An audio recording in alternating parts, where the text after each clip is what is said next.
Vamos a nuestro pasado, porque en este año que estamos conmemorando los 200 años de la independencia, se revive la discusión sobre los alcances de ese momento crucial en la vida de nuestro continente.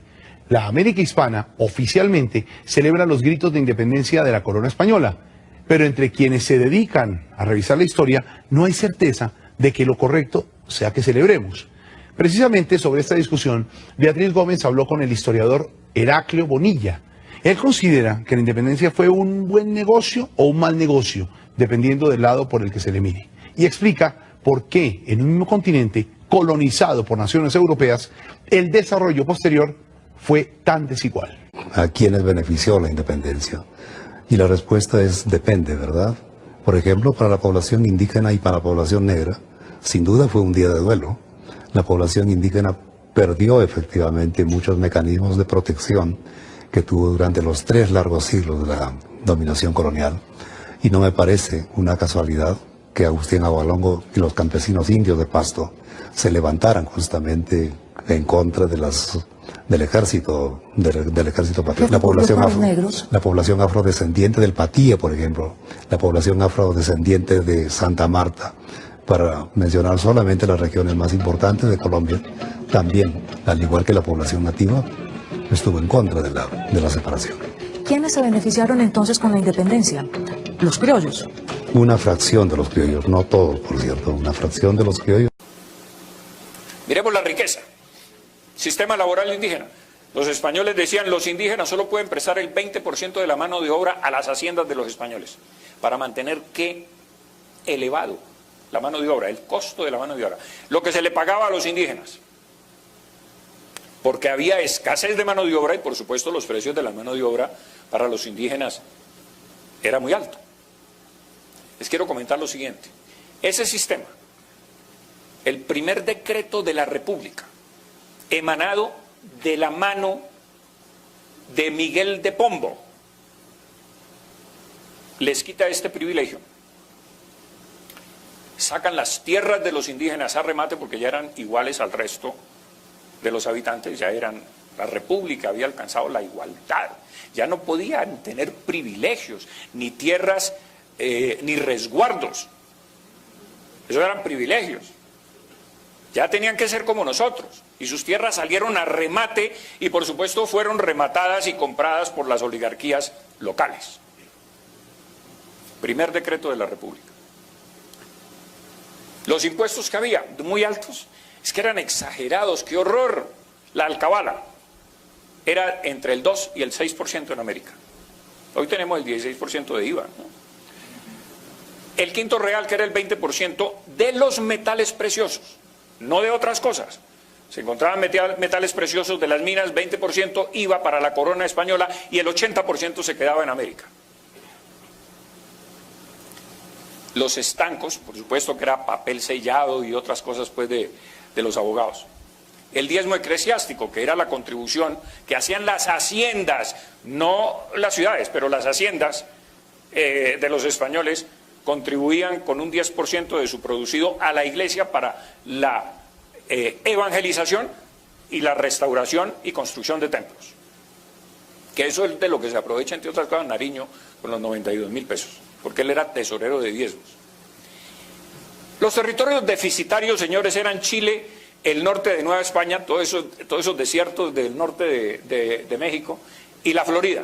Recibían situados fiscales de Cuba, de la Nueva Granada. Nosotros sosteníamos a Chile, Río de la Plata y Nueva España, porque resulta que los españoles tenían el mismo situado fiscal que hoy tenemos nosotros. Bogotá recoge todos los impuestos de todo el territorio colombiano y luego los reparte a las poblaciones más pobres, las reparte. Era el mismo sistema que había en España en estos territorios. Nosotros sosteníamos a Chile con un situado fiscal, mandábamos allá porque éramos un poco más ricos. La única vez que nosotros, durante, no la conquista, saquemos la conquista aparte, pero durante todo el proceso colonial, el asentamiento de los españoles desde 1550 a 1810, Nosotros, la única vez que le mandamos a España fueron 400.000 pesos para auxiliarla en la guerra contra Napoleón. 400.000 pesos es la única vez que le contribuimos con valores netos a la corona española. En 1808. ¿Qué dicen los ingleses de América? Es que es muy importante. En 1802 dicen, por supuesto, antes de la insurrección, la riqueza real, sólida, sustancial, productiva de la América española está sobre el haz de la tierra, que es donde los británicos la cosecharán. Miren ustedes cómo se manifiesta en el Morning Post de Londres la ambición de los ingleses por quedarse con estos territorios. Y mira lo que dicen, México es la ciudad más rica y espléndida del mundo. Pero claro, es que México tenía alcantarillado cuando Londres no lo tenía. John Adair, militar de los Estados Unidos en 1804, dice, México nos deslumbra. Y este fraile inglés, Thomas Gage, dice que México es una de las ciudades más ricas y grandes del mundo, que para los 30.000 o 40.000 habitantes, que más o menos se estimaba, había 15.000 coches. Mire usted, casi el 50% tenía carro. Esto lo dice un inglés. Los coches, por supuesto, eran mucho más fastuosos que los coches de cualquier corte europea. Y les quiero comentar lo siguiente, Lima rivalizaba con México, era de las ciudades más ricas e importantes de América. Ustedes no se pueden imaginar, porque tengo pinturas de la época y además hablo porque he investigado el tema, cómo se vestían, por decir algo, las muchachas del servicio. En Lima. Lima era una ciudad riquísima. Andaban con oro, que hasta se lo ponían en los tobillos. Que entre otras cosas eso escandalizaba a los españoles, porque cuando llegaba un criollo a España vestido con un montón de cosas, los españoles decían, tenían una palabra distinta, que hortera, pero es un poco que lobo, ¿no? Porque los españoles eran un poco, vestían de negro y eran un poco más distintos, ¿no?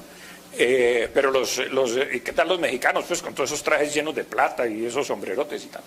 Entonces, claro, eso lucía en la corte española, pues una extravagancia, ¿no? De acuerdo con las normas o criterios o modas de los españoles. Miren ustedes el consumo del siglo XIX del régimen español. Carne, estamos hablando per cápita. En México se consumía 189 libras per cápita, mientras en París 163. Esto es la fuente de Humboldt cuando viene a América sobre 1800, en el siglo XIX, antes de la Revolución. El pan, 363 en México contra 377 en París, pero con una salvedad, que es que los mexicanos comen más maíz que trigo. O sea, con las arepas esas y tal. Entonces, yo creo que las cifras, si comieran más trigo que eso, le ganarían a los franceses. El salario en México, si cogemos un salario de un obrero mexicano de la época, digamos el 100%, para medir los otros, en Bengala, que era una posesión inglesa, ganaba un bengalés, un jornalero bengalés, el 20% de lo que ganaba un mexicano.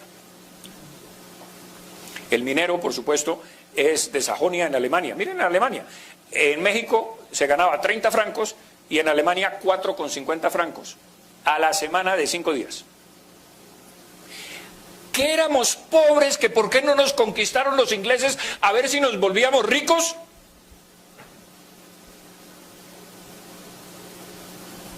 No, no éramos pobres. Y la prueba, entre otras cosas, de que no éramos pobres es que los ingleses asaltaban todas las costas nuestras en busca de riqueza y asaltaron a Cartagena varias veces. Los piratas. Y los piratas venían a buscar pobreza y a llevarse unos cuantos cacharros de Cartagena. No. O sea, yo creo que con un poquito de imaginación y centrarnos un poquito en lo que realmente significó América, nos destruye todas esas manoseadas teorías que nos han metido desde los colegios.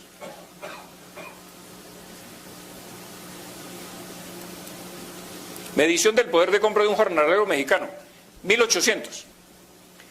Podía comprar con su jornal en 1838 hectolitros de maíz. En 1908, 100 años después, 24. Es decir, el poder de compra disminuyó. Kilogramos de harina. Podía comprar 2.300 kilogramos de harina y un siglo después, 525. Esto es una fuente Esquivel, que es un académico mexicano que se ha dedicado a estudiar este tema. ¿Qué nos pasó? ¿Qué nos pasó? Que nos atrasamos. Bueno, las guerras, las destrucciones, las pugnas, las luchas por el poder, los dictadores de hojalata que hemos tenido, toda América, la rapiña, el desastre, la corrupción, la inseguridad jurídica, el populismo. Ahora estamos en el socialismo del siglo XXI y estamos rodeados de por ahí de malos vecinos. La involución de la frontera geográfica. Miren ustedes lo que pasa en América. En comparación con lo que pasa en los Estados Unidos. Los gringos amplían la frontera geográfica y se extienden sobre todas las tierras mexicanas, que eran tierras españolas, y las ocupan por la debilidad de México y las pugnas y todo lo que pasaba en México después de que sacaron a los españoles de allá, y las ocupan. Ellos amplían la frontera geográfica y económica, mientras América se fracciona e involuciona y se rivalizan unas regiones con otras y ponen aduanas y dictadores y guerras y problemas, amén de que las guerras de independencia, es que ni siquiera quiero hablar de eso porque eso es materia de otra conferencia que ojalá con el favor de ustedes pueda dictar algún día. Venezuela quedó, por ejemplo, destruida, absolutamente arrasada quedó Venezuela. Los empresarios huyeron, se tiraban al mar, hacían lo que fuera, sacando lo poco que tenían y huyendo del horror de Venezuela. Del horror. Y no quiero comentarles a ustedes porque al no profundizar sobre el tema van a creer que es que yo soy un antibolivariano o un antiindependentista o un anti lo que ustedes quieran, pero los hechos concretos es que Bolívar causaba horror. En Venezuela, en Cartagena los recibieron a tiros y no lo dejaron entrar. Aquí los recibieron a tiros en Bogotá y saqueó la ciudad y ordenó violar mujeres durante 48 horas a sus 2.000 tropas venezolanas. Es histórico. Esto no es un cuento mío. Está en las cartas de él y las cartas de Fernández Madrid que le reclama ese hecho. El horror, la destrucción de la riqueza es lo que ocurre. Él mismo lo reconoce. Hemos destruido absolutamente todo, dice él. Y les voy a citar a ustedes, por último, la frase, quiero cerrar esta conferencia con la frase suya. Conciudadanos, me ruborizo al decirlo. La independencia es el único bien que hemos adquirido a costa de todos los demás.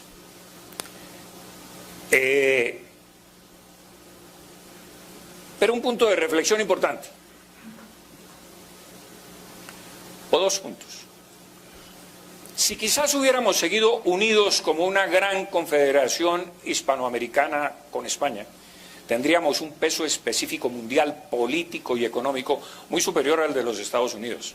Entre otras cosas porque éramos más ricos que las colonias británicas. Miren ustedes los fuertes de los Estados Unidos eran de madera, señores. Los fuertes nuestros eran de mampostería y de piedra y de unas construcciones sólidas. Todavía las casas de los Estados Unidos un vendaval las arrastra y se las lleva. Aquí no ocurre. Bueno. Pero fíjense ustedes lo que ocurre. Hoy, cuando hay cualquier problema internacional, todos los sajones se unen en esa confederación que tiene implícita, tal. Inclusive algunos países como Australia, Canadá, etcétera, todavía están con gobernadores que manda la reina Isabel de Inglaterra. Si nosotros hubiéramos mantenido ese esquema, tendríamos mucho más Producto Interno Bruto que los Estados Unidos y tendríamos un peso específico mundial con 500 millones de habitantes.